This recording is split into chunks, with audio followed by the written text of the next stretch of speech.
Donc, il est 12h30 pile, l'heure de commencer le webinaire. Donc, le programme de ce webinaire, ce sera 1 heure avec Noémie Poise, donc, qui fait partie de ce mouvement des centrales villageoises, qui propose un modèle clé en main de développement pour notamment des grappes solaires en milieu rural, mais pas que, vous verrez. Et là, surtout la place des collectivités territoriales au sein de ce dispositif qui est maintenant bien rodé. Et juste avant, je voulais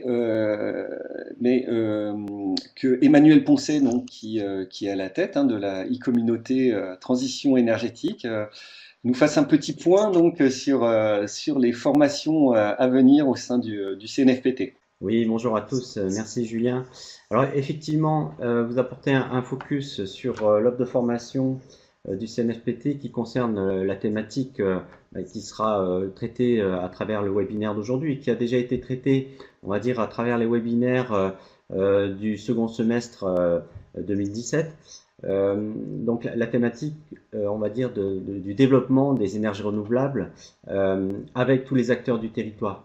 Donc j'ai confié à Julien le soin d'inclure dans le compte-rendu du webinaire de ce jour un tiret à part sur l'offre de formation nationale du CNFPT, et vous trouverez en particulier donc les descriptifs, les dates, les lieux des sessions de formation sur ces sujets. Mais vous trouverez aussi d'autres informations sur les sessions de formation concernant donc les modules qui vous permettent d'accéder aux compétences pour mettre en œuvre la transition énergétique à l'échelle du territoire. Donc on y parle sobriété, efficacité et bien sûr développement des énergies renouvelables. Voilà, je tenais à vous indiquer donc cette mise à disposition du document dans le compte rendu que Julien donc va intégrer donc avec la vidéo qui sera enregistrée suite au webinaire. Voilà, je vous remercie pour votre attention. Merci Julien, je te rends la parole. Eh bien, écoutez, merci beaucoup. Le moment est venu de vous présenter Noémie. Bonjour Noémie, merci d'être là et je te laisse en compagnie de nos webinautes. Bonjour à tous et merci pour avoir proposé un webinaire sur le sujet des centrales villageoises. Donc avant de rentrer dans le vif du sujet, juste un petit mot. Donc moi je suis chargée de mission à Auvergne-Rhône-Alpes Énergie Environnement, qui est agence régionale de l'énergie et de l'environnement en Auvergne-Rhône-Alpes. Et nous intervenons régionalement sur tout un panel de thématiques en lien avec la transition énergétique, à la fois en centre de ressources, en accompagnement de filières émergentes et également sur des questions d'innovation. Et donc c'est un peu à ce titre que nous avons initié ce concept de centrale villageoise à l'époque. Alors pour revenir un petit peu sur l'historique des centrales villageoises, donc c'est une expérimentation qui a été lancée en 2010 par Aura2E et 5 parcs naturels régionaux. À l'époque où, d'une part, on ne parlait pas du tout d'investissement citoyen dans les énergies renouvelables, et d'autre part, on était à une époque où les territoires étaient extrêmement sollicités par des développeurs, souvent privés et souvent qui proposaient des projets sans aller au bout de la concertation locale et sans forcément attacher une importance énorme à l'implication des territoires et de ses acteurs dans le montage des projets. Donc dès le départ, l'idée, avec les parcs naturels régionaux qui faisaient partie des territoires justement sollicités par ces développeurs, ça a été de dire est-ce qu'on peut réfléchir à un modèle alternatif qui associerait l'ensemble des acteurs locaux d'un territoire, qui contribuerait plus au développement local, et puis qui pourrait donc porter des projets d'énergie renouvelable dans le temps. Voilà un petit peu ce qui a un peu déclenché la réflexion à l'époque. Et puis nous avons ensuite essayé de travailler directement sur des territoires pilotes, 8 territoires pilotes répartis donc dans ces 5 PNR. D'abord en commençant par toute une série d'animations locales, de réunions publiques, faire émerger des collectifs citoyens élus qui avaient envie de travailler avec nous sur ce concept, sachant qu'à l'époque on ne savait pas du tout vers quoi on allait en termes de type de montage.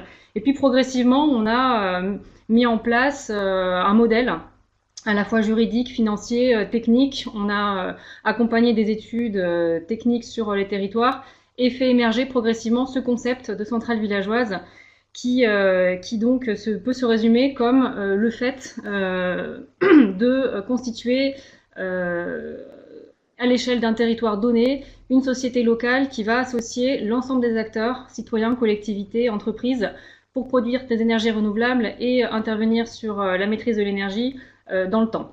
L'approche territoriale, c'est vraiment ce qui fonde les centrales villageoises. C'est pas forcément toujours bien compris, mais pour nous, c'est quelque chose de fondamental. C'est-à-dire que ces centrales villageoises vont toujours s'inscrire dans un projet de territoire, dans un territoire sur lequel on va avoir un plan climat, on va avoir une charte de parc naturel régional, on va avoir des objectifs énergétiques précis qui sont définis et dans lesquels la société centrale villageoise va s'intégrer. L'idée, c'est que cette société elle puisse répondre aux objectifs énergétiques du territoire, qu'elle soit cohérente avec ces objectifs et qu'elle ne vienne pas porter des projets qui seraient en contradiction avec ces objectifs-là. Ça, c'est quelque chose qui est vraiment très important.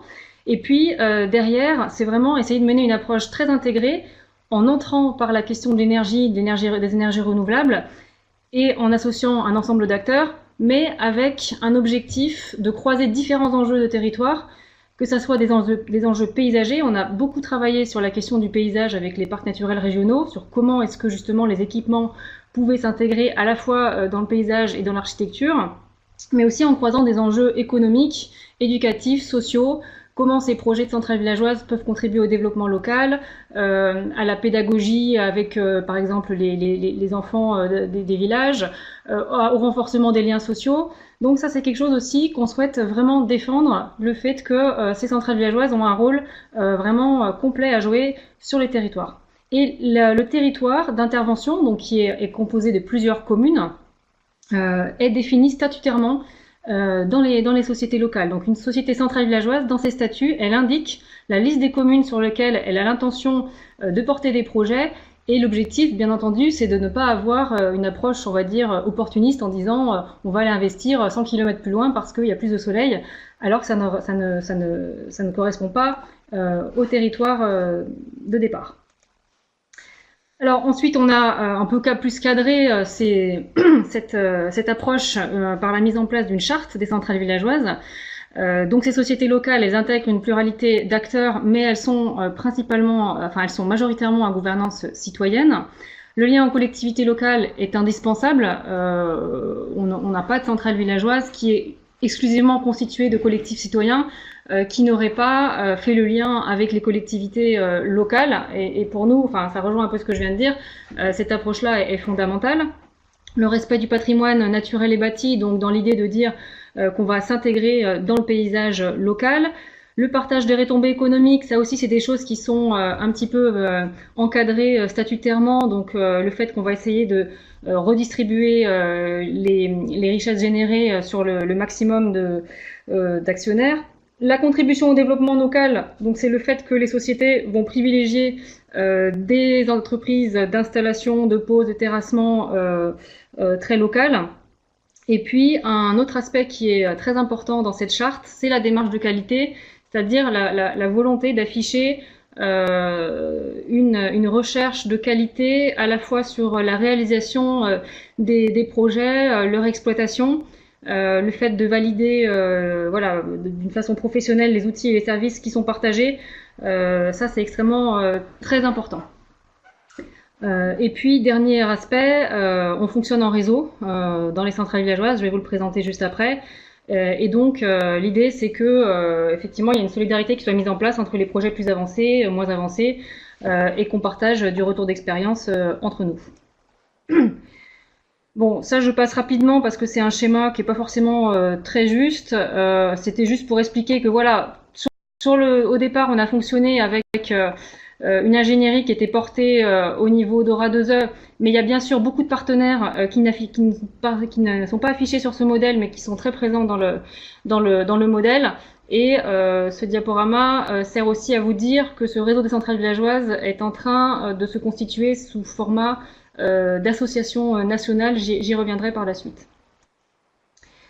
Donc vous l'aurez compris, ces sociétés centrales villageoises sont des sociétés locales qui peuvent avoir un statut SAS, Société d'action simplifiée, ou SIC, Société coopérative d'intérêt collectif. On va trouver à leur capital des citoyens, des entreprises, des collectivités, d'autres investisseurs, des fonds d'investissement. La société va investir, alors a priori d'abord dans une opération photovoltaïque, et c'est pour ça qu'aujourd'hui on a beaucoup d'installations photovoltaïques, c'est parce que le photovoltaïque en toiture représente, on va dire, un type de projet, une typologie de projet qui est, on va dire, le plus rapide, le plus facile et le plus visible à mettre en œuvre pour démarrer, on va dire, une activité de production d'ENR. Mais l'objectif derrière, c'est bien de pouvoir aller sur des projets plus importants ou sur d'autres filières ENR ou de la maîtrise de l'énergie. C'est actuellement un petit peu la phase dans laquelle on se trouve. Ces sociétés peuvent être accompagnées par donc, des structures d'accompagnement, notamment sur l'animation, un assistant à maîtrise d'ouvrage, donc un bureau d'études qui va les aider sur les aspects dimensionnement technique, choix des installateurs, suivi de travaux, etc. Et puis la société donc va vendre de l'énergie, de l'électricité si on est sur du photovoltaïque, qui va lui permettre de générer des bénéfices qui seront soit versés sous forme de dividendes aux actionnaires, soit réinjectés dans des nouveaux projets. Donc le réseau actuel des centrales villageoises, alors il a bien dépassé les frontières qui étaient celles de l'ex-région Rhône-Alpes au départ, puisque depuis 2014 il essaime, donc il a commencé à essaimer en PACA, et puis aujourd'hui on est sur 4 régions, donc Auvergne-Rhône-Alpes, PACA, Bourgogne-Franche-Comté et Grand Est. Une partie de ces territoires et donc de ces sociétés locales qui ont été créées a mis en service des premières grappes d'installation photovoltaïques, puisqu'à chaque fois l'idée c'est d'avoir des réalisations multiples, hein. On ne procède pas installation par installation mais bien par grappe d'installation. Ce qui fait qu'aujourd'hui on compte, alors ça a encore changé, mais un peu plus de 150 installations photovoltaïques en service, ce qui correspond à peu près à 1,5 méga.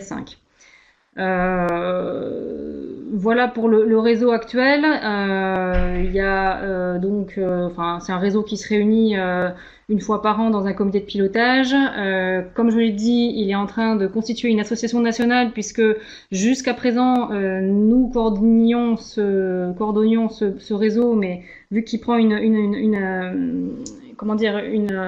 envergure nationale, on ne peut plus continuer nous en tant qu'agence régionale à le coordonner.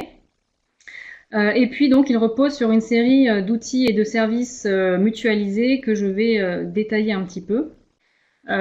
Puisque voilà, depuis qu'on avance sur cette démarche des centrales villageoises, progressivement on a enrichi un peu le retour d'expérience et le partage des différents outils, ce qui fait qu'aujourd'hui sur les projets photovoltaïques on a une approche un peu clé en main, dans le sens où toute la démarche est modélisée de la phase émergence jusqu'à la phase exploitation, avec des outils qui permettent à ceux qui démarrent d'aller plus vite et de profiter de l'expérience des précédents. Comme je l'ai dit et comme vous l'aurez compris, c'est un modèle qui est relativement précis dans le sens où pendant toute la phase expérimentale, on a travaillé avec des avocats, des juristes, des notaires pour essayer d'encadrer la démarche, de la verrouiller sur le plan légal d'une part, et d'autre part de mettre en place des garde-fous qui soient garants du respect de la charte et de la législation.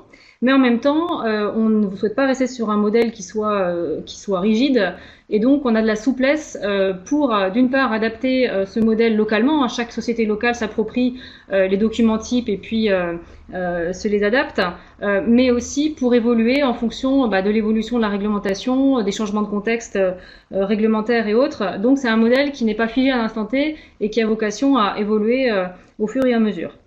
Voilà, donc comme je l'ai dit, on démarre par le petit photovoltaïque, d'une part parce que c'est plus rapide, mais aussi parce que tout simplement on est contraint au niveau de la réglementation sur les offres de titres financiers en termes de levée de capital citoyen par des montants seuil, donc qu'on doit respecter et qui nous force à être pas forcément sur des très gros projets pour démarrer. Mais actuellement, dans le réseau des centrales villageoises, on a plusieurs études en cours sur de la petite hydraulique, de la rénovation énergétique, des projets photovoltaïques de grande taille et de l'autoconsommation. Donc cette approche clé en main, elle repose sur deux choses. D'une part, des outils qui sont Noémie? partagés, qui sont répartis sur... Noémie, Oui. je voulais juste interrompre là parce qu'il y avait une question qui était sur une slide précédente. Est-ce que le modèle propose une répartition type entre la part qui va aux dividendes et la part qui va vers l'investissement, vers les nouveaux projets? Dans les SIC, c'est 57%, 57 et des bananes pour cent qui va en réserve, donc plutôt vers les nouveaux projets. Mais est-ce que dans le modèle SAS, il y a un modèle suggéré, il y a une répartition suggérée? Alors déjà, dans les SIC, ce seuil des 57,5%, c'est un Oui, montant minimal. Par contre, lors de chaque assemblée générale des associés, ce sont bien eux qui décident de l'affectation du résultat. Et s'ils souhaitent mettre c'est vrai. plus en réserve, ils peuvent. Ils sont pas obligés de se tenir au seuil de 57%. Pour les SAS, il n'y a pas à part les 5% de réserve légale, on n'a pas, enfin, on est beaucoup plus libre. Donc certaines centrales villageoises ont fait le choix de mettre un seuil dans les statuts. C'est un engagement qui est assez fort, de dire par exemple tous les ans, quel que soit le résultat, on mettra toujours 40% en réserve ou 50% en réserve. Je sais que quelques-unes l'ont fait.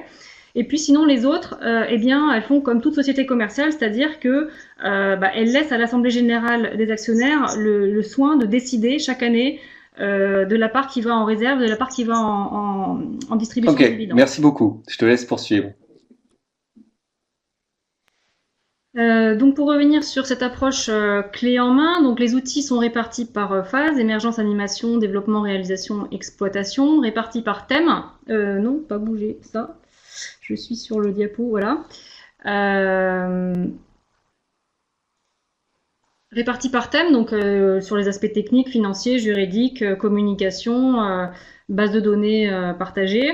Et puis ils sont de nature variée, donc des documents types, mais aussi des guides, des fiches, des statistiques, etc. Donc ça, c'est un peu enrichi au fur et à mesure des années. Et puis en termes de services, voilà, on propose aux sociétés locales de valider leur statut, de valider leur business plan.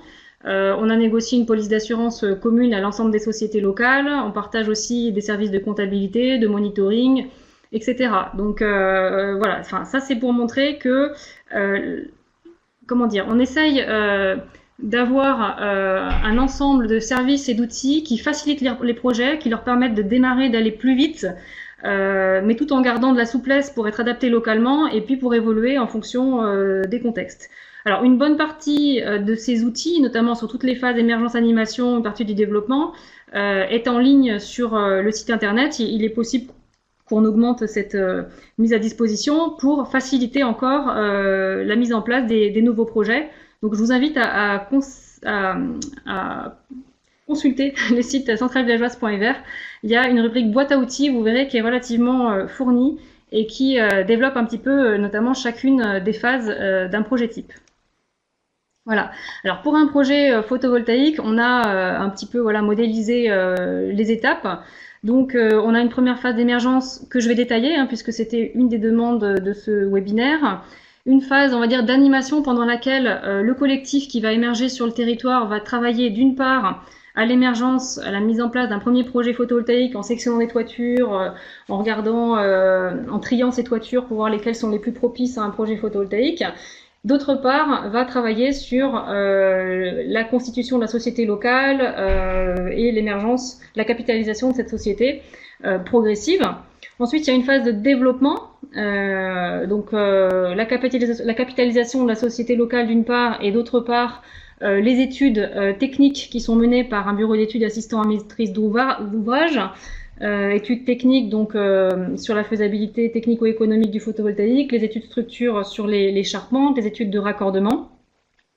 Tout ça pour arriver au dimensionnement complet d'un projet, à son financement, avec une part de fonds propres apportés donc par la société locale et puis le complément en dette apporté par la banque. Et puis voilà, ensuite ce projet est présenté en assemblée générale des actionnaires et ce sont eux qui ont, qui maîtrisent notamment le business plan et qui donnent le go pour lancer les travaux, notamment au regard de la rentabilité qui est offerte par la simulation économique. Donc l'idée, c'est vraiment que les gens s'approprient vraiment le projet complètement et décident de sa réalisation en fonction de tous les paramètres qu'ils auront à ce moment-là. Voilà. Donc ensuite la phase réalisation, donc chantier, mise en service, réception des ouvrages d'une part, et puis finalisation des contrats, des baux de location, assurance, prêts bancaires, etc. d'autre part. Et puis enfin on rentre dans la phase d'exploitation où là il faut tout n'est pas fini, il faut continuer donc à exploiter les installations, assurer leur maintenance, le suivi de la production, et côté société, gérer tout ce qui est comptabilité, fiscalité, registre des actionnaires, etc., etc. Voilà. Donc ça, c'est l'ensemble des étapes qui sont un peu modélisées dans le dispositif. Et pour revenir sur cette phase d'émergence qui vous intéresse, peut-être si vous vous posez la question de l'émergence d'une centrale villageoise sur votre territoire, donc je voulais revenir sur cette phase pour préciser notamment que un projet de centrale villageoise, il peut être initié par, je dirais pas n'importe qui, mais par différents types de structures. Ça peut être une collectivité, ça peut être un collectif citoyen, ça peut être une association locale, ça peut éventuellement être une entreprise locale. Donc il n'y a pas d'a priori par rapport à ça. Par contre, ce qui compte, ça va être effectivement que cette structure qui va initier le projet va être en capacité de mobiliser un ensemble d'acteurs sur le territoire, de faire adhérer les gens au projet et ensuite d'initier une démarche qui soit plus globale et plus partagée par un ensemble de personnes, quoi. La question de l'accompagnement est importante, il faut se la poser dès le démarrage. Dans l'idéal, c'est bien d'avoir une structure qui va accompagner sur l'animation, pouvoir aider le territoire à organiser des réunions publiques, à guider le collectif sur les premiers pas en vue de l'émergence d'un projet. Noémie, je me permets de t'interrompre une question qui n'a pas grand-chose à voir avec la phase d'émergence, mais quand même, quel est dans le contexte actuel économique justement le nouveau modèle économique des centrales villageoises dans le cadre de la baisse des coûts de rachat de l'électricité? Est-ce que c'est toujours rentable de faire des petites installations avec des points de raccordement multiples? Alors on est sur sur l'adaptation du modèle par rapport au nouveau contexte du photovoltaïque, avec plusieurs choses qui sont envisagées. D'une part, comme beaucoup, le fait d'aller sur des installations de plus grosse taille, donc 36 ou 100 kW crête. D'autre part, le fait d'intégrer l'autoconsommation dans le modèle. Là, on est vraiment en cours d'étude d'un modèle, donc je peux pas trop vous en dire plus sur exactement à quoi ça ressemblera. Et puis enfin, la mise en place d'achats groupés qui pour nous constitue un levier important sur la baisse des coûts d'investissement des équipements photovoltaïques. C'est 3 leviers qu'on essaye d'actionner actuellement pour adapter, on va dire, le modèle économique sur le photovoltaïque. D'accord, ce qui veut dire en creux dans ta réponse que tout ce que vous mettez en place, c'est bien qu'il y a une petite tension quand même suite au nouveau tarif d'achat sur un modèle économique qui est déjà Oui. bon un peu fragile, on le sait tous, hein. Ah bah oui, enfin il y a pas de, enfin je veux dire les business plans c'est les mêmes pour tout le monde, hein. Il y a pas de magie. Donc alors c'est très variable. Enfin il y a quand même un peu comment dire de différence selon les régions. Je vous cache pas que les centrales villageoises de la région Grand Est sont moins favorisées que celles de PACA, qui ont un peu plus de marge par rapport à leurs recettes. Par contre, c'est pas parce qu'il y a un changement de tarif que tout s'arrête et qu'il y a plus de modèle. Enfin, nous, on a plutôt, quand on a lancé l'idée, le concept, l'expérimentation des centrales villageoises en 2010, on a démarré. Au bout de 6 mois, il y a eu le moratoire, c'est-à-dire qu'on avait carrément plus de tarif d'achat du tout, et on a quand même avancé, on a quand même réussi à sortir des projets. Donc bon, ce changement de tarif du mois de mai 2017, il est effectivement pénalisant pour les petites installations. On attend quand même pas mal de voir comment le marché va s'adapter sur le surimposé, puisque maintenant on a quand même la possibilité d'aller sur des toitures plates et du surimposé en toiture plate. Alors ça concerne pas forcément tous les territoires, mais c'est quand même une possibilité. Et puis, bah oui, nécessairement, on regarde des toitures un peu plus grosses et des groupements d'achat qui, pour nous, sont une solution, à mon avis, Et intéressante. est-ce que le bonus participatif dans le cadre des appels d'offres de la Creux, est-ce qu'il est déjà, est-ce que le modèle des centrales villageoises peut correspondre à des appels d'offres et est-ce qu'il est systématiquement obtenu du coup le bonus participatif? On l'a encore jamais fait. On l'a encore jamais fait et je pense que si on va sur les appels d'offres creux, enfin c'est plus sur des deuxièmes tranches. Je sais pas si ou alors en étant vraiment bien accompagné sur une première tranche. On a on a quelques projets hein, qui sont à l'étude, mais on n'a encore jamais répondu à des AO creux avec une centrale villageoise. Ok, merci, je te laisse poursuivre. Merci. Sur ces aspects, moi, je pense qu'il faut quand même raisonner par étapes. Enfin, nécessairement, je pense que toutes les centrales villageoises iront sur des gros projets. Par contre, la question, c'est est-ce qu'il faut démarrer tout de suite là-dessus? Si c'est le cas, ça nécessite de faire appel à un fonds d'investissement, puisque on va dire une société locale qui fait appel à de l'épargne citoyenne en direct à son capital, quand elle part de zéro, elle peut pas lever plus de 100 000 euros à son capital. Si on part sur un schéma 20% de fonds propres, 80% de dette, ça veut dire que c'est un projet qui fait 500 000 euros maximum.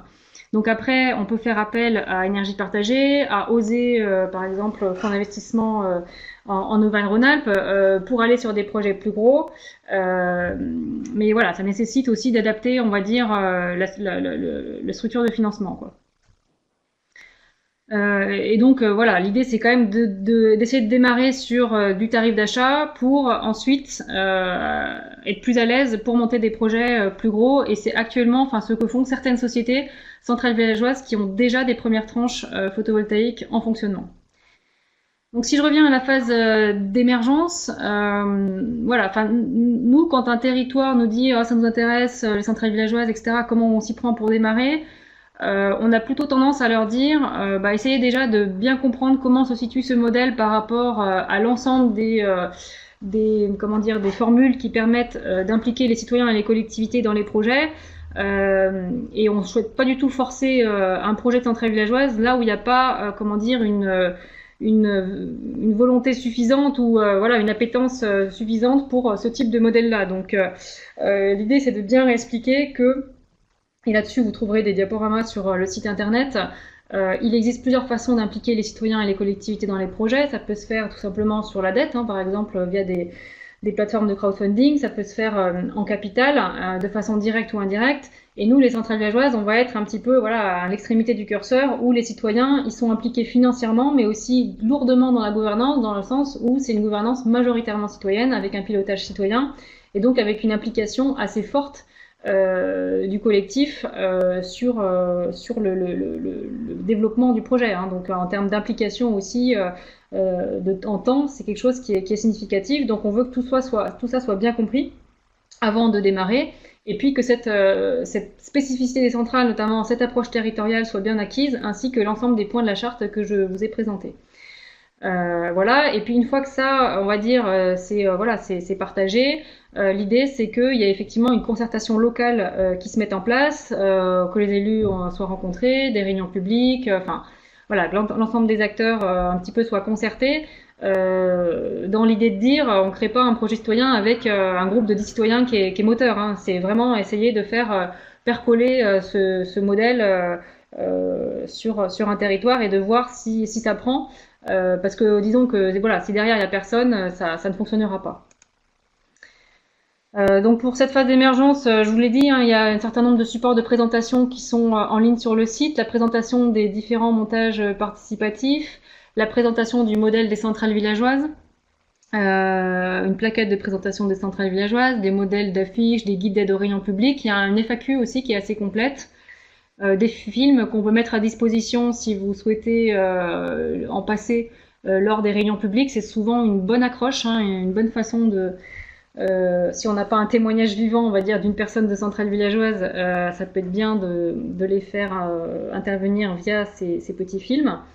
Il y a aussi des webinaires qui sont en ligne sur le site et qui vous permettent de mieux voilà, comprendre un petit peu comment démarrer et, voilà, et quelle méthodologie adopter.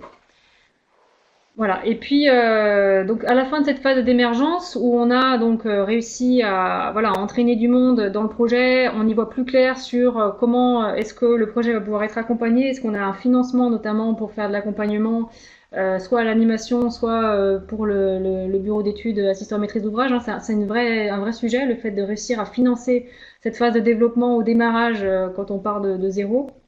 Eh bien on a un petit comité d'engagement qui, on va dire, valide le fait que le modèle centrale villageoise convient aux besoins exprimés. Et puis voilà, on valide avec un petit entretien téléphonique, un questionnaire, entre guillemets, la conformité à la démarche. Et voilà, ça fonctionne comme ça. Donc le comité d'engagement, on va dire, c'est une dizaine de membres issus du réseau des centrales villageoises et qui statuent un peu sur les nouveaux entrants, quoi. Alors, la place des collectivités, si on en vient maintenant à ce sujet plus précis, nous, on ne voudrait pas en fait que sur les territoires, malgré tous les efforts qu'on fait, on va dire, hein, pour expliquer cette approche territoriale et ce lien aux collectivités, on ne voudrait pas que parce que la gouvernance est majoritairement citoyenne, les collectivités considèrent que voilà, il y a une société citoyenne qui s'empare du sujet de la transition énergétique sur son territoire et que c'est un instrument qui va être dévolu aux citoyens et dans lesquels les collectivités, on va dire, vont que les collectivités, on va dire, peuvent soutenir, mais s'en emparer pleinement. Et puis, voilà, qu'il y ait une segmentation qui se mette en place avec, d'autre part, les collectivités qui chercheraient à recréer, à se désintéresser du sujet et à recréer peut-être une autre société à côté. Enfin, on trouverait ça vraiment dommage. Nous, on aimerait vraiment que les territoires s'emparent en fait des sociétés centrales villageoises pour comprendre que ce sont des outils au service du territoire qui cherchent à mettre en place des projets qui sont vraiment cohérents avec ces politiques énergétiques locales. Donc, pour nous, les collectivités, même si elles ne sont pas majoritaires au capital, elles peuvent avoir un rôle vraiment entier à jouer. Et on aimerait encore le renforcer dans le modèle. Donc, alors si je balaye un petit peu phase par phase les différents types d'implications que peuvent avoir les collectivités, alors très simplement, sur le démarrage, il peut y avoir un soutien logistique du type mise à disposition de salles, facilitation de la communication. Ça peut aller plus loin avec un soutien financier à l'animation locale. Donc, tout à l'heure, j'ai dit que effectivement, c'était intéressant et souhaitable d'avoir une structure d'accompagnement, par exemple un espace info-énergie, qui va aider le collectif à se mettre en place et à se constituer en société locale. Cette animation, il faut pouvoir effectivement la financer. Et c'est vrai que là où les collectivités ont pu financer un tel accompagnement, ça a facilité l'émergence des projets. Sur les phases développement, donc là on peut avoir une implication aussi assez directe des collectivités par la mise à disposition de toits publics aux sociétés locales hein, pour l'implantation de toits d'installations photovoltaïques. Donc dans les centrales villageoises, c'est vrai qu'on en a pas mal. Alors je dirais pas que c'est pas une majorité. Hein. Enfin dans les toits qui sont mis à disposition à des centrales villageoises, on trouve à peu près 50% de bâtiments privés et 50% de bâtiments publics. Et dans les bâtiments privés, on a aussi bien du résidentiel que du tertiaire, de l'agricole, de l'artisanal. Enfin, c'est assez varié. Mais parmi les bâtiments publics, on a voilà des mairies, des écoles, des crèches, des collèges. Enfin, pas mal de bâtiments. Voilà. Et puis sur cette phase développement, les collectivités peuvent également avoir un soutien aux études. Alors c'est royal, hein, si c'est le cas. Bon, c'est pas toujours le cas clairement, mais si c'est le cas, c'est vrai que c'est un bon coup de pouce à la société locale. Noémie, j'ai une question. Est-ce que la mise à disposition de toiture doit pas faire l'objet d'une mise en concurrence? Alors, effectivement, il y a une ordonnance qui est passée en juillet 2017 et qui demande aux collectivités de faire une procédure de sélection préalable. Donc, je sais je suis pas sûre qu'on puisse parler de mise en concurrence à proprement parler. Par contre, je crois que ce qui est, voilà, ce qui est recommandé, enfin, ce qui est demandé, c'est plutôt de procéder par appel à manifestation d'intérêt, effectivement, pour, eh bien, respecter des conditions de transparence, non discrimination, égalité de traitement entre les tiers investisseurs potentiels qui pourraient se montrer intéressés par l'installation d'équipements photovoltaïques sur la toiture, sur une toiture donnée. Et Après, alors, on est en train d'affiner ça sur le plan juridique. Nous, on est en train de tester hein, cette AMI-là, sachant que si vous connaissez les textes, ils sont quand même relativement flous. Il n'y a pas forcément de jurisprudence pour l'instant et il y a quand même plusieurs marges d'interprétation possibles. Donc nous, on va tester ça sur le terrain et on se fera notre idée sur ce qui est le plus adapté. Des échanges que j'ai eus pour l'instant avec des juristes, il semble quand même qu'on puisse orienter un peu cet appel à manifestation d'intérêt en indiquant qu'on souhaite par exemple que l'exploitation se fasse par un collectif local, citoyen, etc. Donc voilà, nous, on va essayer de valider cette approche-là. Et est-ce qu'il y a un exemple déjà d'une centrale villageoise qui aurait pu être embêtée par cette nouvelle disposition? Est-ce qu'il y a un exemple concret ou ça ne s'est pas encore produit? Pas à ma Ok. connaissance.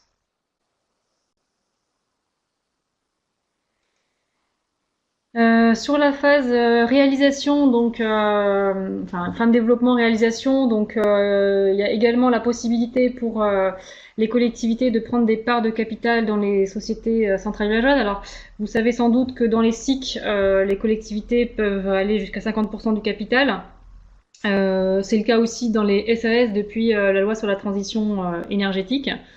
Donc ça a été pas mal suivi, on va dire, dans les centrales villageoises. Toutes les centrales villageoises n'ont pas des collectivités à leur capital, mais de plus en plus. Par contre, là, je peux faire remonter un petit point de blocage sur ce sujet. Vous savez qu'il y a des questions de compétences transférées entre communes et PCI. Et quand la commune et le PCI souhaitent être conjointement actionnaires d'une même société locale, il semblerait que ça pose problème.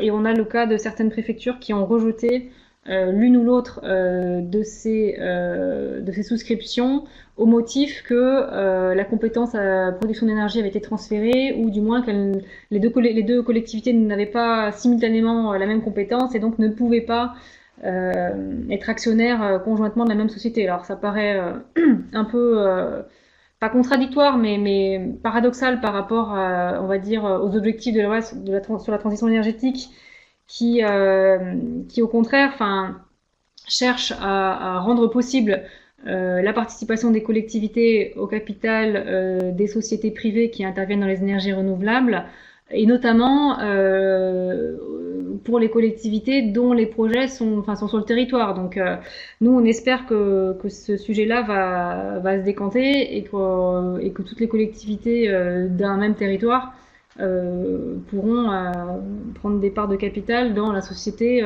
qui intervient sur leur territoire. Enfin, ça semblerait cohérent. On a aussi des collectivités qui se sont portées garantes de l'emprunt bancaire contracté par les sociétés locales centrales villageoises.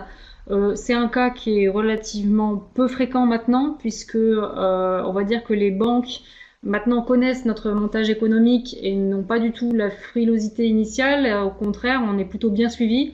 Donc on a de moins en moins besoin de cette garantie bancaire, mais c'est vrai que sur les premiers projets, ça a été très utile d'avoir cette garantie pour démarrer les projets. Et puis ponctuellement, dans certains projets, les collectivités en phase chantier ont pris en charge des petits travaux d'encastrement de coffrets ou de petits travaux liés annexes, on va dire, liés aux installations photovoltaïques. J'ai une petite question avant que tu passes à la slide suivante. Dans le principe des centrales villageoises, est-ce obligatoire que le projet provienne de plusieurs communes d'un même territoire ou une seule commune peut-elle suffire, du moins dans un premier temps? Oui, alors, je l'ai dit rapidement au début, pour nous, un territoire, c'est nécessairement un ensemble de communes. Et si vous voulez, enfin, la politique énergétique d'un territoire, elle se joue pas à la maille communale, d'une part, et d'autre part, si on veut avoir une ambition significative en termes de transition énergétique, on joue forcément sur un territoire plus gros qui a un potentiel représentatif. Donc pour nous, clairement, on est sur un ensemble de communes et je sais que c'est un point de débat parce que parfois les gens nous disent ah mais nous on a une commune moteur, on veut avancer, on veut commencer par notre commune et puis après voilà si ça marche on étendra etc. L'expérience a montré que cette façon de faire a plutôt tendance à refermer le projet sur la commune et du coup c'est pas forcément facile derrière d'élargir. Alors qu'au contraire, quand on embarque un territoire, même s'il n'est pas très grand et qu'il est constitué de plusieurs communes, mais qui sont cohérentes sur le plan géographique, sur le plan de bassin de vie économique, des communes qui ont, on va dire, l'habitude de travailler ensemble et encore une fois qui font partie d'un même projet de territoire, là, on arrive à mobiliser plus largement, à avoir une société qui a une assise plus cohérente et sur laquelle on peut s'asseoir pour porter des projets sur le long terme, quoi. Donc voilà. Donc à chaque fois, enfin les territoires les communes qui nous ont sollicité et à qui on a expliqué ça, eh bien en général, elles ont réussi à activer, on va dire, des communes voisines pour vraiment voilà s'inscrire dans cette approche territoriale que j'ai décrite au début. C'est par exemple le cas d'Ungersheim, pour ceux qui ont vu le film de Marie-Monique Robin, le nom m'échappe là, mais qui est rentré dans le réseau des centrales villageoises, justement au départ en souhaitant rentrer en tant que village, et puis qui est rentré maintenant avec un ensemble de communes voisines qui constituent un territoire cohérent. J'ai une question de Anne-Marie qui dit si on commence par un seul toit, comment fait-on? En fait, il ne faut pas commencer par un seul toit, si je t'ai bien compris. Il faut commencer par aller voilà, démarcher ses voisins et même la commune voisine pour essayer de faire plusieurs toits, quoi. Les centrales, alors encore une fois, j'ai peut-être été un peu rapide parce que le temps est compté, mais si vous voulez, on a un premier projet photovoltaïque, c'est nécessairement une grappe d'installation photovoltaïque. C'est un peu ce que j'ai dit tout à l'heure. Pourquoi? Parce que il y a comment dire une échelle de mutualisation à ce niveau-là. Si on crée une société locale avec des frais d'assurance, de comptabilité, des frais de création, d'immatriculation et que derrière on monte une seule installation photovoltaïque, déjà, enfin, vous n'aurez pas de viabilité économique sur un tel projet. Et en plus, vous allez mobiliser beaucoup d'énergie et si vous aviez fait 10 installations, vous n'auriez pas mobilisé 10 fois plus d'énergie. Et avec 10 installations, vous auriez optimisé, mutualisé des frais à la fois sur l'investissement puis à la fois sur l'amortissement des frais fixes. Donc non, nous on a toujours commencé par des grappes d'installation photovoltaïque. Alors comment ça s'est passé? Quand on a les premières qui ont été mises en service en 2014, à l'époque le tarif d'achat était plus élevé, on avait des grappes d'installation qui étaient constituées d'une dizaine de toitures parce que à l'époque, avec 10 toitures, on avait un équilibre économique qui fonctionnait sans subvention. Et on avait une viabilité économique. Et puis le tarif d'achat décroissant chaque trimestre, progressivement on a augmenté les grappes. Donc les projets photovoltaïques qui sont sortis en 2016-2017, ce sont des grappes de 20, 25, 30 installations groupées d'un seul coup. Et aujourd'hui avec le nouveau tarif d'achat, alors ça rechange un petit peu la donne, on est plutôt sur moins d'installations, mais des installations plus grosses. Plutôt peut-être 10, 15 installations à 36 kg, on retrouve une viabilité économique. Donc c'est vrai qu'on est très dépendant de ce tarif d'achat. On espère pouvoir le devenir un peu moins au fur et à mesure. Mais clairement, le fait de travailler par grappe permet de mutualiser les coûts d'investissement, de charges et d'avoir des projets qui soient viables. Parce que je l'ai peut-être pas dit, mais dans les centrales villageoises, l'objectif c'est d'avoir des projets viables. On n'est pas bien sûr sur le fait de rechercher des grosses lucrativités, etc. Par contre, on veut pas être sur des projets qui soient des opérations blanches ou des opérations, on va dire, militantes, entre guillemets. On souhaite au contraire que ça puisse attirer voilà, le grand public et avoir une rémunération, alors idéalement autour de 3% de rémunération des fonds propres sur 20 ans, moins si les actionnaires souhaitent fixer moins, mais l'ordre de grandeur, c'est... Il y a Jean-Marc qui nous permet à tous de nous rappeler du nom du film de Marie-Monique Robin, c'est Qu'est-ce qu'on attend? Et c'est vrai, qu'est-ce qu'on attend? Oh, Ça m'est sorti quand je parlais, mais alors, il y a une autre question. Est-ce que ça vaut le coup de minimiser le prix, le prêt à la banque si on peut mobiliser assez de fonds citoyens? Sinon, il a posé une autre question, c'est quoi le concept de viable, mais qui a répondu 3% de TRI. C'est considéré comme viable. Mais oui, la question est, moi je sais que 3% de rémunération des fonds propres, pardon, hein, pas de de TRI, rémunération mais des fonds propres, excuse-moi, oui. voilà. Oui. Juste, tout à fait. Enfin, la question de l'effet levier, enfin, est importante. Nous, on souhaite pas mobiliser le plus de fonds propres tout de suite sur la première opération, sachant que avec les taux bancaires qui sont relativement bas, on a un effet levier et qu'en plus, ça permet de garder des fonds propres pour les tranches suivantes. Donc, effectivement, enfin, il y a vraiment un optimum économique à trouver. Et là encore. Enfin, on se base sur les outils de simulation économique. Il y a des outils simplifiés qui sont en ligne et que vous pouvez utiliser en première approche. Et on voit bien en faisant les simulations que, eh bien, au-delà, enfin, si on a trop de fonds propres, au bout d'un moment, on dégrade justement le taux de rémunération des fonds propres. Si on n'en a pas assez, on peut ne pas être viable ou être trop bas par rapport au seuil attendu par les banques. Donc, il faut vraiment, comment dire, procéder de façon itérative lors du développement d'un projet. Et au fur et à mesure de l'ajustement du périmètre du projet, évaluer, on va dire, cette validabilité et cet équilibre, cet optimum entre fonds propres et emprunts. Ok. Voilà, donc pour terminer sur la phase d'exploitation, là encore, les collectivités peuvent avoir un rôle intéressant à jouer. Bon, héberger par exemple la tenue des conseils de gestion, l'archivage des documents.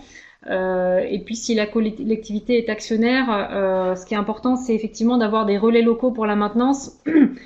Typiquement, enfin si voilà, un disjoncteur a sauté, si on a quelqu'un de la commune qui peut aller voir rapidement, voilà, sans faire des gros déplacements, nous on le voit sur le terrain, c'est vraiment très pratique et très utile d'avoir ces relais un petit peu d'aide à la maintenance. C'est vrai pour les collectivités, mais c'est vrai aussi pour les bâtiments privés.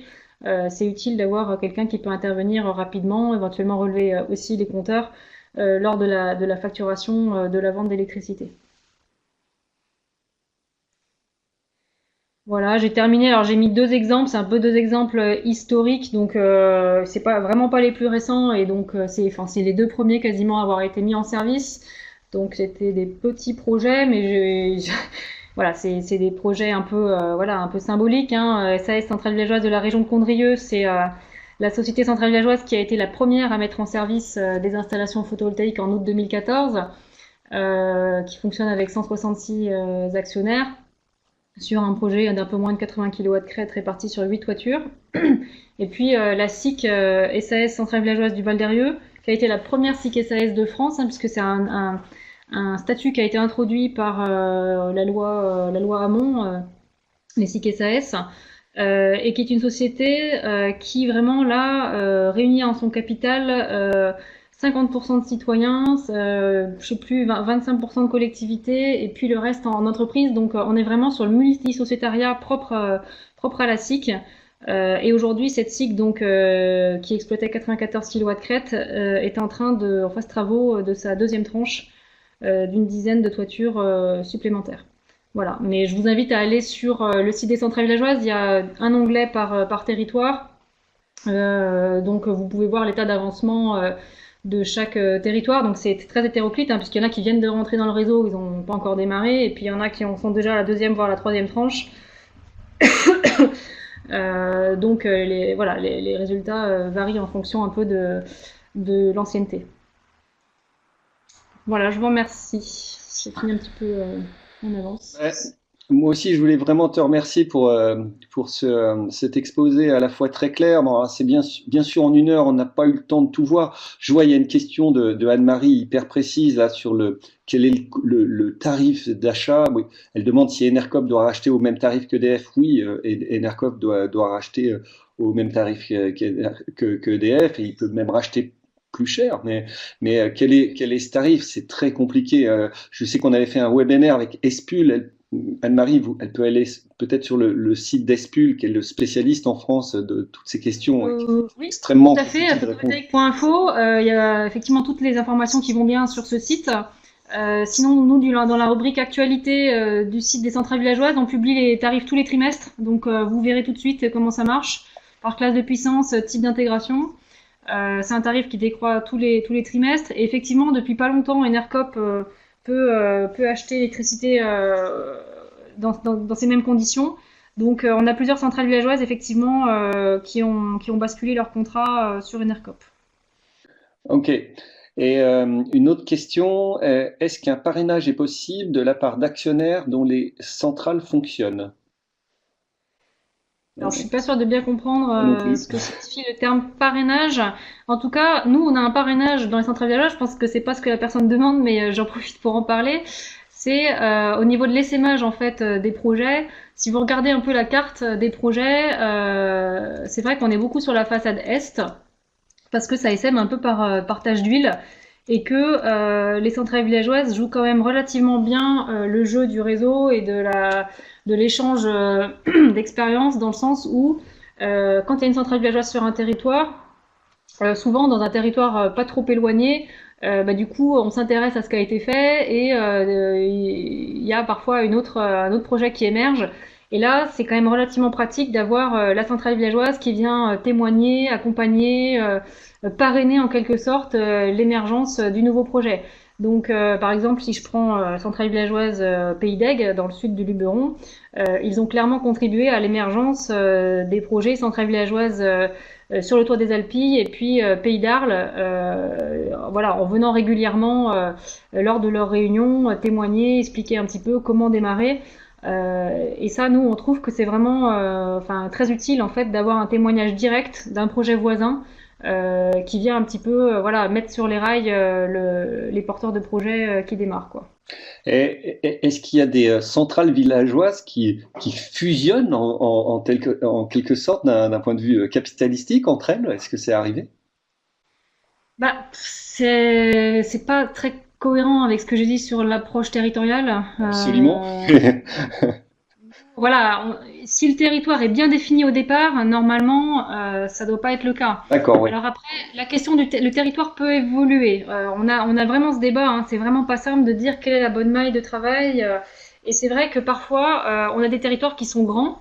Et ça nous pose, ça nous pose question. Donc, notamment, c'est le Grésivaudan qui a permis de faire évoluer un peu notre approche. Le Grésivaudan a un territoire cohérent. Ils ont une com du Grésivaudan. Ils ont un territoire qui a l'habitude, de travailler ensemble, etc. Avec un plan climat, etc. Mais ce territoire, il va de la Chartreuse à Beldonne. C'est extrêmement vaste. Et c'est pas forcément très facile pour les gens de se rencontrer. Donc, l'idée, c'est de dire quand le territoire est vraiment grand, la société centrale villageoise, elle peut fonctionner avec des sous-groupes locaux. Et donc, sur le Grésivaudan, on a un sous-groupe qui travaille sur le balcon de Chartreuse, un autre qui travaille sur le balcon de Beldonne. Ils développent des tranches en parallèle, mais ils sont au sein d'une même société. Voilà, charge à la société d'essayer d'avoir une gouvernance représentative de chaque sous-groupe et d'essayer de coordonner un peu tous les montages économiques simultanés. Mais ça, c'est une possibilité qui permet, on va dire, de travailler sur un territoire élargi, ce qui a l'avantage de représenter un potentiel plus grand en termes de projets pouvant être développés, mais l'inconvénient d'être plus dur à coordonner, notamment d'un point de vue de déplacement, etc. Merci beaucoup. J'ai encore une question. Je suppose que tu connais Cowatt en Pays de la Loire. Est-ce qu'il fait partie du mouvement des centrales villageoises ou est-ce que c'est un modèle complémentaire? Non, alors pour l'instant, les gens qui font partie du modèle centrale villageoise s'appellent centrale villageoise, enfin, du moins les sociétés locales. Je connais pas suffisamment bien Cowatt pour porter voilà, un avis très précis. Par contre, il me semble que c'est une approche qui est à une maille beaucoup plus large que la maille territoriale au sens où nous on l'entend. Donc pour moi, c'est un modèle complémentaire, quoi. D'accord. Alors écoutez, il est 13h25, normalement il nous reste 5 minutes. Si vous n'avez plus si vous avez des dernières questions, c'est vraiment le moment. Moi, pendant ce temps, ben, j'en profite pour vous remercier déjà aussi tous les participants. Vous étiez 21. Vous êtes très nombreux après au sein de la communauté transition énergétique à regarder la vidéo. Donc, j'adresse aussi un salut en général, il y a 100 personnes qui regardent les vidéos. Donc, à ces 100 personnes qui regarderont ce webinaire après. Et d'habitude, on finit le webinaire avec, en vous parlant du prochain webinaire. Là, pour l'instant, on n'a pas de sujet dans les tuyaux, donc mais d'ici un mois et demi, il y aura un nouveau webinaire, bien sûr, au sein de la e-communauté transition énergétique, et vous serez tenus informés. Je vois que l'onglet conversation, il y a encore quelques personnes qui écrivent, mais je pense que bon, on va clore maintenant ce.